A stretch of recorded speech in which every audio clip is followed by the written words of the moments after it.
Shalom, warriors, and welcome to the Daily Warfare Drop with Raphael Rabbi.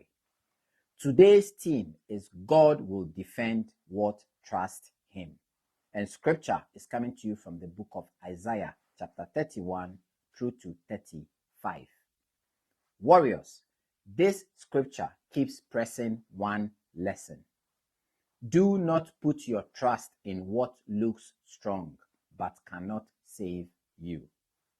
Israel wanted horses, alliances, and visible help. God told them plainly that human strength would fail. Warriors, that is still the battle now. When pressure rises, many people start leaning on money, people, status, quick solutions, or hidden comforts instead of trusting God properly. This shows up in daily life very quickly. In marriage, some stop praying and start reacting. In family pressure, some speak harshly instead of seeking God. In work or business, some reach for shortcuts, quiet dishonesty, or panic decisions. In private struggle, some go back to pornography, masturbation, gambling, alcohol, secret messages, or prayerless living because they want relief fast.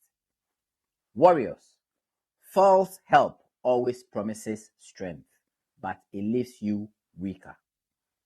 Warriors, answer this in your heart by the Spirit.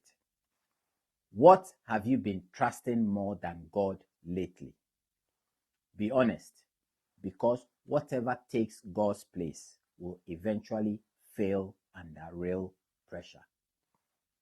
But Isaiah 32 through to 35 also gives hope. God promises order, peace, healing, and restoration. The wilderness blossoms. The fearful are strengthened. The blind see. The weak are lifted. Warriors, that means trust in God is not passive. It brings real stability. It changes atmosphere. It gives strength where fear had been draining you. As a married man, I've learned this. When pressure hits, the home needs steadiness, not panic. If one person keeps reacting in the flesh, the whole atmosphere fills it. Spiritually, trust protects more than just you. It protects what is connected to you. Now, let's make it practical. Identify the false support you have been leaning on. Cut off panic decisions and return to prayer first.